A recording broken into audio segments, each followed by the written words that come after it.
Quiero leer esto para ustedes.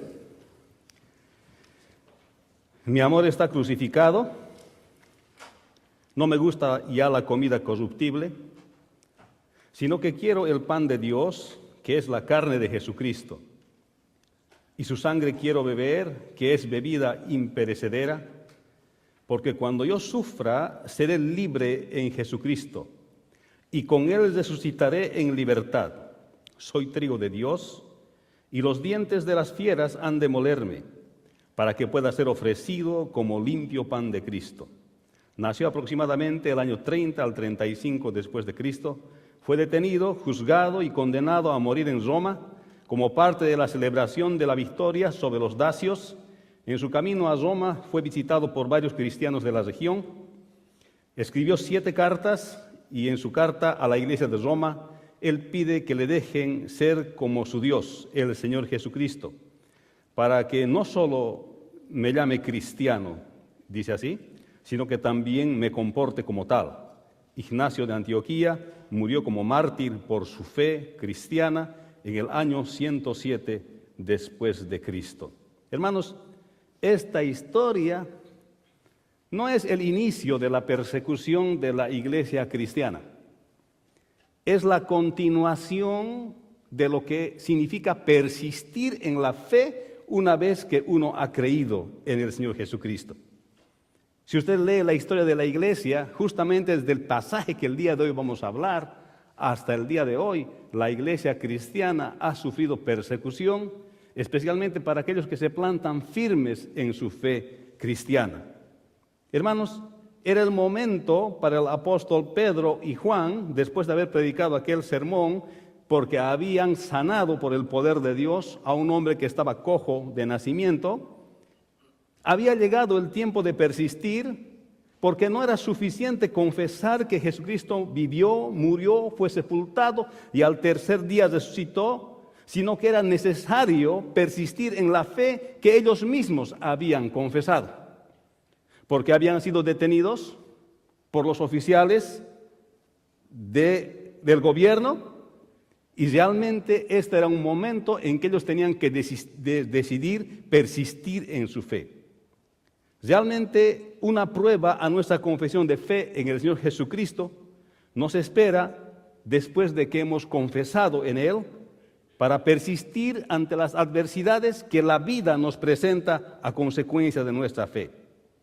La pregunta es, ¿cómo reaccionamos ante las adversidades que causa la confesión de nuestra fe? Es muy posible que haya llegado en tu vida y en nuestras vidas el tiempo de persistir. Vamos a orar. Padre, bendice tu palabra y queremos hablar el día de hoy de este pasaje de la Escritura en Hechos capítulo 4, versículo 1 al 22, de lo que tú hablas, Señor, acerca de que no es suficiente confesar que tú moriste, fuiste sepultado y al tercer día resucitó, sino que persistir en esta confesión a pesar de las dificultades. En el nombre de Jesús, tu Hijo amado. Amén. En esta primera parte de Hechos, capítulo 4, del versículo 1 al 22, pero vamos a leer solamente unos versículos al inicio, del 1 al 4, dice así: hablando ellos junto al pueblo, vinieron sobre ellos los sacerdotes con el jefe de la guardia del templo y los saduceos, y resentidos de que enseñasen al pueblo y anunciasen en Jesús la resurrección de entre los muertos, y les echaron mano y les pusieron en la cárcel hasta el día siguiente, porque era ya tarde. Pero muchos de los que habían oído la palabra creyeron, y el número de los varones era como 5,000. Hermanos, en este pasaje está ocurriendo después de que el apóstol Pedro y Juan predicaron en el templo, después de que por el poder del Espíritu Santo habían sanado a un cojo de nacimiento. Esto despertó la inquietud de ellos de escuchar una explicación del por qué habían hecho esto.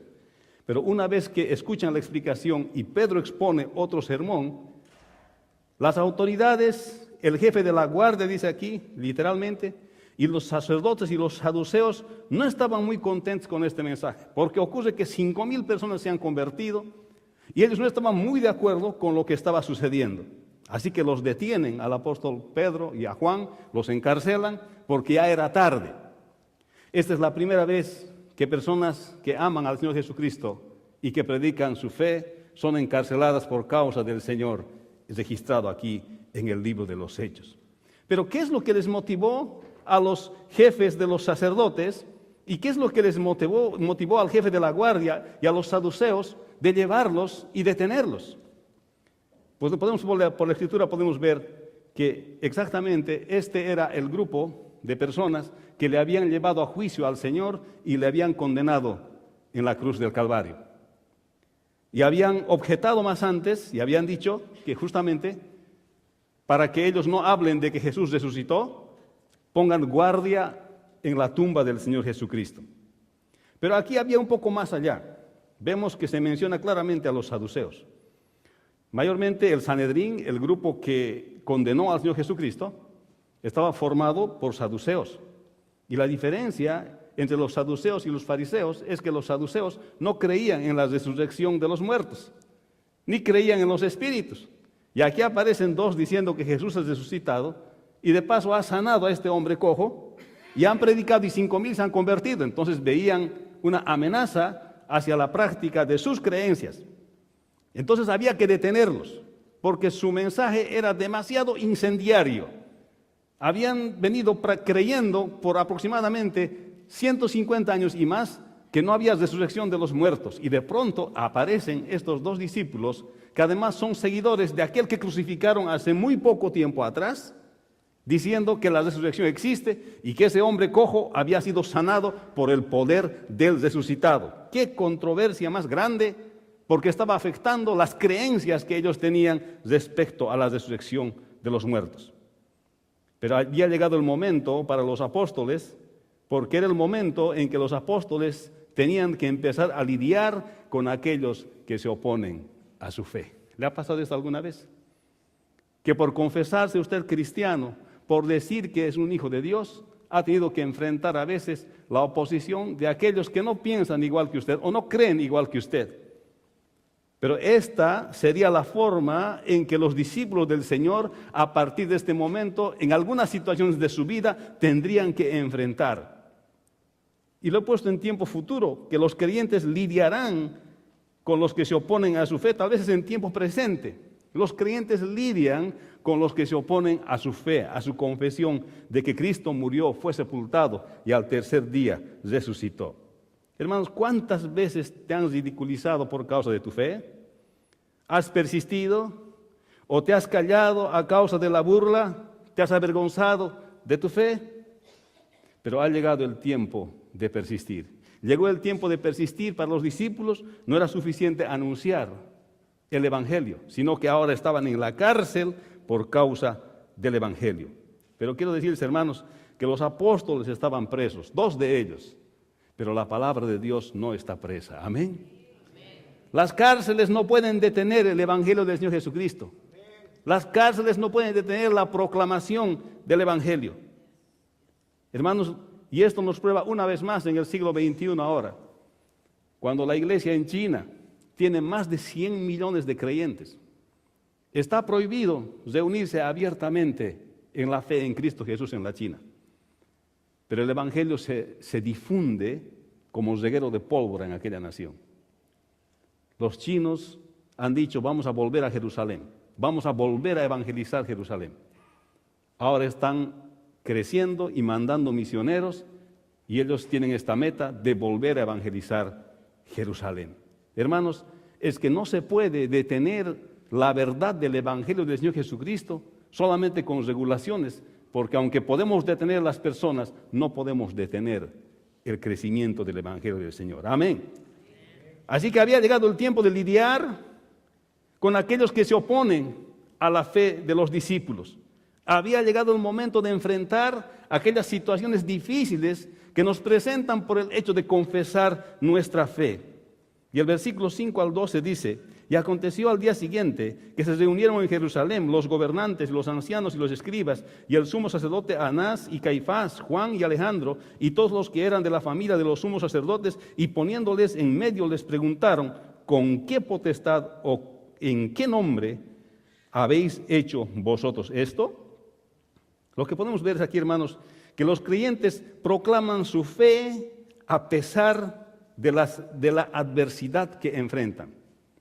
No solamente ha llegado el momento de lidiar la situación que se me está presentando por confesar mi fe en Cristo, sino que aquí no solamente me defiendo, sino que aparte que me defiendo y afronto la situación, tengo todavía fuerzas para proclamar el Evangelio del Señor Jesucristo. O sea que ni la cárcel, ni aunque me lleven al tribunal, ni aunque me lleven a una situación difícil, no debe ser para mí excusa, ni para el creyente excusa de no hablar de las buenas nuevas. Y aquí ellos habían sido amenazados, estaban los gobernantes, los ancianos, los escribas, el sumo sacerdote Anás y Caifás, y justamente ellos son los que estaban en el juicio del Señor. Y aparecen estos gobernantes para intimidar a Pedro y a Juan de que no prediquen la palabra de Dios. Esta misma asamblea había examinado al Señor Jesús y lo había condenado a muerte. Recuerde que en Mateo 27, 32 al 56 se produce la resurrección del Señor Jesucristo y con muchas señales. Lo puede leer en casa. En Mateo 27, 57 al 61, José de Arimatea pide el cuerpo del Señor para ser sepultado en el sepulcro y lo lleva a un sepulcro nuevo.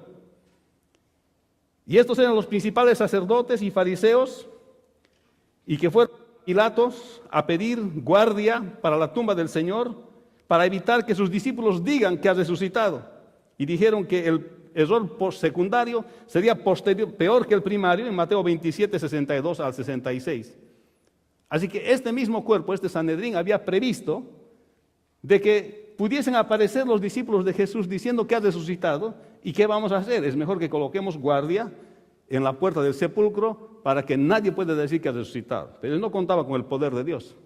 Se produjo un terremoto, se removió la piedra y el Señor resucitó. No hay soldado romano que iba a detener la resurrección del Señor Jesucristo. La evidencia era clara. Pero ahora este mismo cuerpo que había previsto que iban a hablar de la resurrección de Jesucristo, estaban enfrentando ahora ya no a Jesús, sino a dos de sus discípulos. Y además esos dos discípulos aparecían con un hombre que era la evidencia, la prueba del poder de Dios, de lo que Jesucristo puede hacer a aquel que se rinde, a aquel que reconoce que murió, fue sepultado y al tercer día resucitó. Esta era una situación difícil para los saduceos, porque ellos no creían en la resurrección. Y ahí aparecen los dos discípulos con este hombre que había sido sanado por el poder de Dios. Hermanos, parece que los saduceos eran sinceros con lo que creían, estaban seguros de lo que creían. Pero la evidencia mostraba que sí existía la resurrección y que sí existe la resurrección, y era innegable delante de ellos. Aquel hombre que era cojo había sido sanado por el Cristo que había resucitado. Hermanos, a veces esto puede pasarnos a nosotros también. ¿Eres sincero tal vez de lo que piensas del Señor Jesús? ¿De lo que crees del Señor Jesús? Muy probablemente que sí. Pero ¿qué vas a hacer con el testimonio de Pedro y Juan que él da de que Cristo resucitó, y el que cree que murió fue sepultado y al tercer día resucitó, y pide el perdón de sus pecados y le acepta él como el Mesías, será salvo? Esto dice la Escritura, pues él retornará. Pero veamos un poquito más, en el versículo 8 dice: entonces Pedro, lleno del Espíritu Santo, les dijo: gobernantes del pueblo y ancianos de Israel, puesto que hoy se nos interroga acerca del beneficio hecho a un hombre enfermo, de qué manera éste haya sido sanado, sea notorio ante todos vosotros y todo el pueblo de Israel, que en el nombre de Jesucristo de Nazaret, a quien vosotros crucificasteis, a quien Dios resucitó de los muertos, por él este hombre está en vuestra presencia sano. Este Jesús es la piedra reprobada por vosotros los edificadores, la cual ha venido a ser la cabeza del ángulo. Y en ningún otro hay salvación, porque no hay otro nombre bajo el cielo dado a los hombres en quien podamos ser salvos. Aquí está diciendo la palabra, y está diciendo Pedro: no hay salvación sino en el Señor Jesucristo. Y aunque estemos en situación adversa y tenemos que lidiar con la oposición, no solamente vamos a lidiar con la oposición, mientras que ellos se oponen a nuestra fe, les vamos a anunciar sobre eso el Evangelio de Jesucristo. La respuesta de los apóstoles fue tácita. Decían: ¿con qué autoridad ustedes están sanando a un cojo de nacimiento, ¿y con qué autoridad ustedes están predicando en el templo? La respuesta fue tácita: con la autoridad de Jesús el Mesías, de Jesucristo. Ahora ustedes dirán, pero sí, parece usual, pero hermanos, esta es una respuesta muy fuerte para el pueblo judío. Lo que están diciendo, porque ellos estaban esperando al Mesías, los israelitas, y lo crucifican a Jesús porque dicen, no es el Mesías. Ahora aparece el mismo Sanedrín preguntándole con qué autoridad y por qué han hecho esto. Y los dos apóstoles responden y dicen, hemos hecho esto con la autoridad del nombre de Jesús el Mesías. Esto era muy fuerte para ellos. Y ellos no pudieron refutar porque la evidencia estaba delante de ellos. Aquel hombre había sido sanado justamente por la autoridad de Jesús el Mesías. El Mesías que ellos estaban esperando, el Mesías que ellos crucificaron hace poquito tiempo. Ha debido ser como unos 2 meses y medio, 3 meses que ocurre esta historia. Entonces esto era muy fuerte para ellos, decirles Jesús el Mesías. Y el valor que tuvieron los apóstoles de decir que el que sanó a este hombre era Jesús el Mesías. Vemos que Pedro estaba lleno del Espíritu Santo y les responde con la ayuda del Espíritu Santo, y es por eso que el Espíritu Santo nos ayuda a proclamar las buenas nuevas del Señor Jesucristo. Amén. Porque dice la Escritura que no se vayan de Jerusalén, sino que recibirán poder cuando haya venido sobre vosotros el Espíritu Santo. Y esto quiere decir que justamente los apóstoles, Pedro recibió el poder del Espíritu Santo. Pero justamente el poder del Espíritu Santo y la llenura del Espíritu Santo le da poder para hablar con denuedo, con claridad, el mensaje del Evangelio. Y puede exponer con claridad a pesar del peligro y de la oposición de personas que pueden ser intimidantes cuando somos llevados a juicio. Así que ellos dijeron, en ningún otro hay salvación. Y Pedro habló con valor, y no con valor propio, sino con el valor del poder del Espíritu Santo.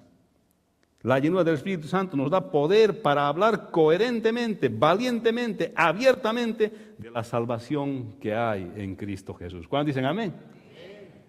Y no vamos a tener temor porque no somos nosotros los que hablamos, sino el Espíritu Santo que mora en nosotros nos ayuda a hablar con denuedo y con claridad el Evangelio del Señor Jesucristo.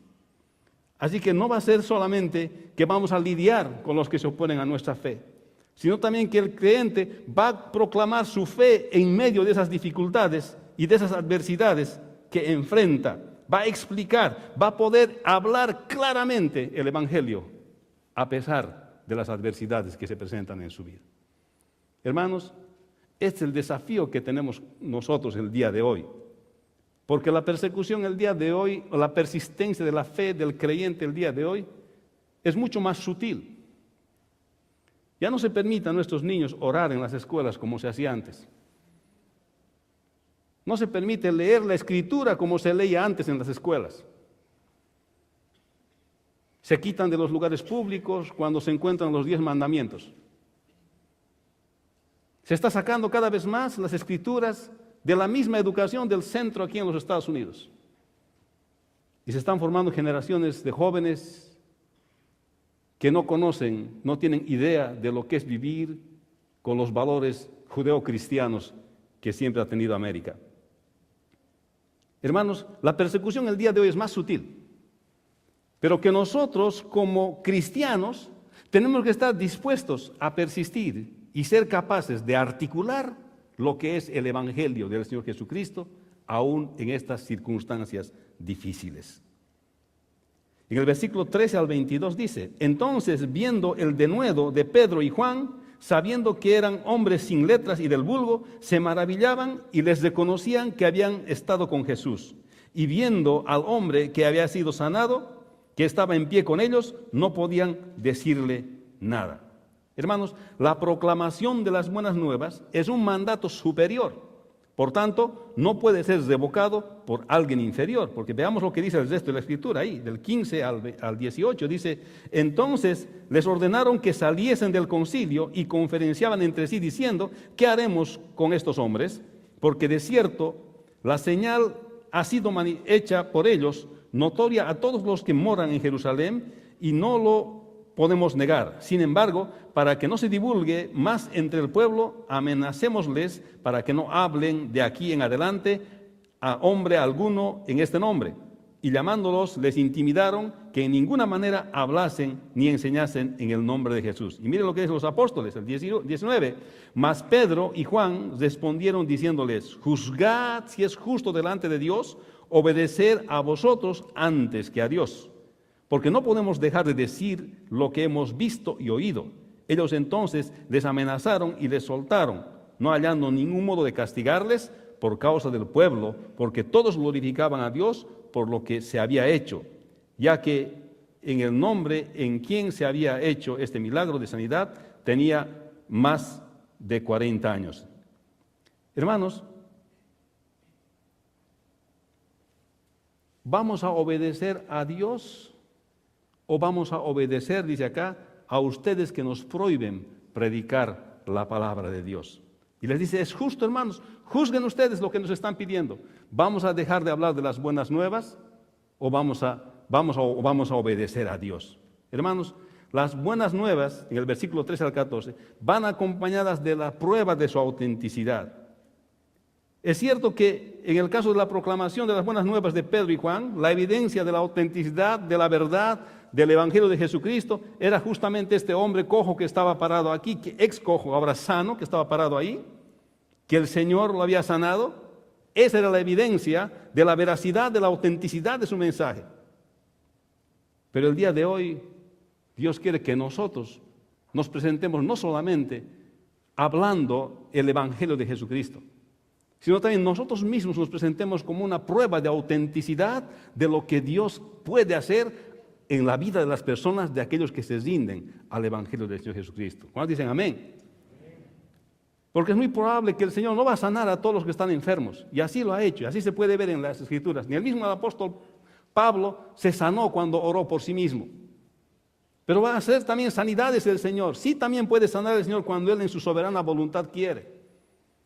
Pero tal vez la mejor prueba que nosotros podemos ofrecer de la autenticidad de nuestro mensaje es nuestra propia vida en sacrificio vivo, santo, agradable a Dios. Que cuando hablemos del Evangelio del Señor Jesucristo, que cuando hablemos que Cristo murió, fue sepultado y al tercer día resucitó, podamos ofrecer nuestra propia vida como testimonio de que así realmente es. De que nuestra propia vida puede mostrar al resto de la gente y convencer al resto de la gente que nosotros vivimos de acuerdo a la palabra de Dios y hemos creído. Y nuestra propia vida es un milagro de lo que Dios puede hacer entre aquellos que se rinden a su voluntad. ¿Cuándo dicen amén? Así que nosotros somos la prueba de la autenticidad del mensaje del Señor Jesucristo. Nuestras vidas son la prueba de la autenticidad del mensaje del Señor Jesús. En estos versículos se ven a hombres regulares convertidos en valientes para llevar sin temor las buenas nuevas.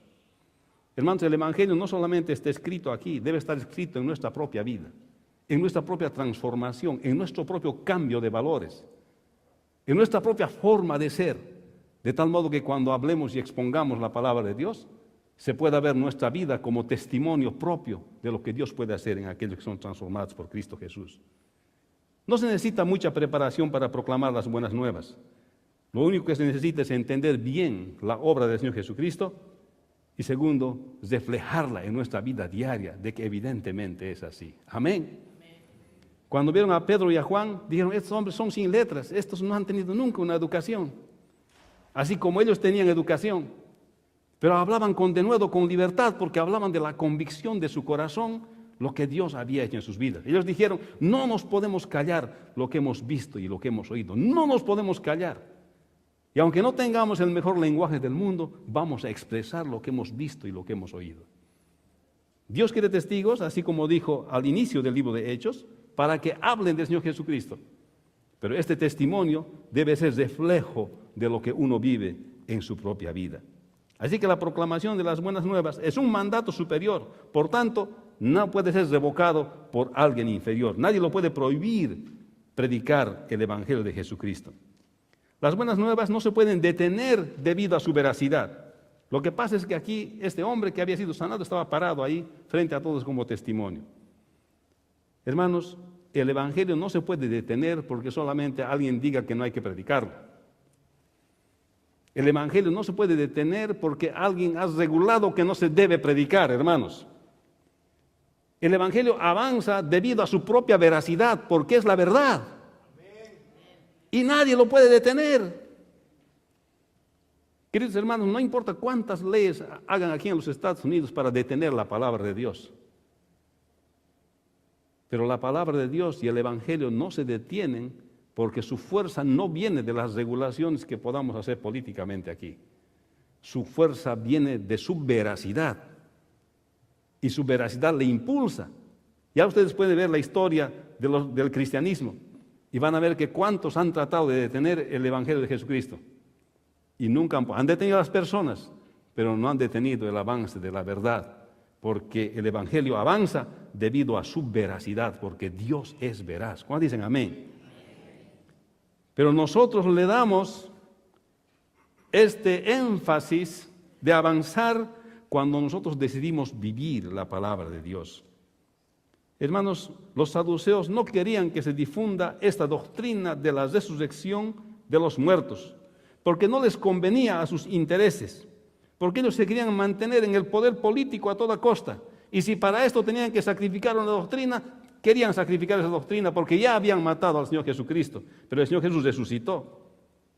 Pero ellos no podían detener el testimonio de algo vivido por años por los apóstoles, por Juan y por Pedro en aquella ocasión, y que habían comprobado fehacientemente que era verdad. Jesús es la verdad. Y Juan había escrito y escribió, y dijo, cuando habla del Señor Jesucristo, el Señor Jesús afirmó y sigue afirmando que Él es el camino, la verdad y la vida. El Evangelio avanza porque por sí mismo es la verdad. No importa cuántos quieran negar, el Evangelio avanza por sí mismo porque es la verdad. Hermanos, en el versículo 19 al 22 vemos que la proclamación de las buenas nuevas es obediencia a Dios. Todo creyente tiene este mandato de Dios de proclamar las buenas nuevas. Y cuando enfrente dificultades por hablar las buenas nuevas del Señor Jesucristo, tiene el deber de persistir en su fe. Hermanos, en las primeras épocas del cristianismo, antes de que Constantino se convierta, entre comillas, al cristianismo, los creyentes eran perseguidos por su fe. Y les decían, ustedes son ateos. Ustedes van a morir porque son ateos. Y los cristianos decían, ¿y por qué ustedes dicen que nosotros somos ateos si creemos en Dios? Ellos decían, ustedes son ateos porque no creen en los mismos dioses que nosotros creemos. Ellos eran paganos, creían en muchos dioses. Y los cristianos no creían más que en el Dios vivo y verdadero, del cual no hay que hacerse imagen ni ninguna semejanza. Por tanto, no había ninguna estatua donde ellos iban a adorar. Entonces, para los romanos, los cristianos eran ateos. Entonces decía, pero es sencillo, ¿qué te complicas tanto? Mira, vas a morir en los circos romanos. Y hay testimonios, hermanos, que si usted quiere investigar, puede investigar cómo los creyentes morían comidos por los leones, por las fieras, testimonios increíbles. Y les decían a los romanos, ok, para vivir lo único que tienes que hacer es negar tu fe. Simple, agarras un sacrificio y te vas a un templo y lo dejas donde una imagen de cualquier dios. Y con eso ya estás salvo. No vas a morir. Y los cristianos decían, eso yo no voy a hacer. Eso yo no voy a hacer. Y si usted lea la correspondencia que intercambiaban entre las autoridades romanas, decían, estos cristianos son tan testarudos que adoran a un Dios que no existe, que no se puede ver, son ateos. Y no quieren adorar a los dioses que nosotros tenemos, por tanto no merecen vivir. Y los creyentes decían, vamos a obedecer primero a Dios, y preferían morir. Pero muchos de ellos negaban su fe. Especialmente por el año 250 y 300, habían creyentes que ya por conveniencia actuaban. Ya querían jugar a los dos lados. Y decían, bueno, nadie se va a dar cuenta, le dejo ahí su comida a esta estatua y me voy. Y habían grupos de creyentes que iban en masa y se salvaban. ¿Sabe qué ha pasado? Cuando Constantino se hace cristiano, entre comillas, aquellos que habían muerto por su fe estaban sepultados y eran respetados. Pero aparecieron también aquellos que habían negado su fe, que habían sacrificado a los ídolos del paganismo romano. y ellos querían ser admitidos en la iglesia otra vez. Muchos de ellos como que llegaron medio que arrepentidos por lo que habían hecho. La duda estaba sembrada. Si creer o no creer en estos cristianos. La pregunta era, ¿eran verdaderamente cristianos o no eran cristianos? Pero aquí el desafío está bien claro, hermanos, para nosotros. Para nosotros los creyentes, aún en las situaciones más difíciles, así como Pedro y Juan están pasando, debemos proclamar las buenas nuevas porque eso es obediencia a Dios. Y entonces, al obedecer a Dios, nosotros podemos arriesgar aún nuestra propia vida. Por eso es que es importante entender cuán serio es tu compromiso de ser un creyente. Somos creyentes tal vez hasta el momento en que somos perseguidos. Somos creyentes tal vez hasta el momento en que sufrimos una presión de afuera y luego renunciamos a nuestra fe. Somos creyentes hasta que tocan nuestros intereses, como el de los saduceos. Somos creyentes hasta que tocan lo que nosotros más queremos. Somos creyentes hasta que regulan una cosa y nos vemos obligados por eso y renunciamos a nuestra fe. Hermanos, no siempre todo lo que es legal aquí en los Estados Unidos es bíblico. Hay leyes que no son bíblicas, hermanos. Pero nosotros como creyentes tenemos que mantenernos en los principios de la palabra del Señor. Amén. No podemos negociar como algunos creyentes han hecho en el principio de la iglesia cristiana. Porque nuestra reputación está en juego. Si de verdad somos o no somos creyentes. Nosotros tenemos que proclamar las buenas nuevas, aún en las circunstancias difíciles, porque eso es obediencia a Dios. Y esto es lo que estaban enseñándonos Pedro y Juan. Estaban modelando para nosotros. Que la cárcel no va a ser obstáculo para hablar del Evangelio. Que las circunstancias difíciles, la presión, no van a ser circunstancias para abandonar nuestra fe. Y quiero decirte, hermano, que tal vez te ha tocado lidiar con los que se oponen a tu fe. Y Dios está hablando que tenemos que proclamar nuestra fe a pesar de la adversidad que enfrentemos. Y que tenemos que proclamar las buenas nuevas porque es un mandato superior. Por tanto, no puede ser revocado por alguien inferior. Si nos ponen leyes para no leer la Biblia, nosotros podemos leer la palabra del Señor. Tal vez no lo podemos hacer en las escuelas públicas, pero sí podemos seguir leyendo la palabra del Señor. Porque un mandato superior no puede ser revocado por alguien inferior. Y hermanos, tal vez ha llegado el tiempo para nosotros de persistir. Y eso lo quiero decirte el día de hoy, hermano y amigo. Tal vez ha llegado el tiempo para ti de persistir, plantarte bien en lo que has creído. No dejes que la presión del mundo te aleje de la convicción que es en Cristo Jesús. Acordate que este asunto es de vida o muerte. ¿Estás en Cristo o no estás? Porque después de la muerte viene otra vida. Y esta vida es corta, la que viene es eterna. Pero el que no cree en Cristo y no decide por Cristo, no persiste por Cristo el día de hoy, no verá la vida, sino que la ira de Dios está sobre él. No arriesguemos en un momento de nuestra vida, no estar en Cristo, que es para siempre. Uno de los mártires del cristianismo, del cual no recuerdo su nombre, le dijeron antes de entrar en el circo romano, ahí toda la gente está gritando para ver cómo destrozan a los cristianos, y le dicen, vas a morir. En tus manos está que en este momento te salgas, di, no creo en Cristo y sales libre. Le dice, te van a comer los leones, y él no quiere ceder. Bueno, te vamos a quemar vivo. Te vamos a quemar vivo, eso te va a doler más. Renuncia a tu fe. Y él dice, ¿sabes qué? Seguramente una media hora voy a arder. que te va a dar satisfacción a ti y a la gente que está aquí. Ya ha dicho, no importa, prefiero arder media hora aquí que arder toda la eternidad en el infierno. Quémeme. Y fue quemado vivo. Llega el tiempo de persistir, hermano. Si te llega el tiempo de persistir, has confesado tu fe por el Señor. Plántate firme desde el día de hoy. Seguí al Señor Jesús, aún por sobre todas las circunstancias. Amén.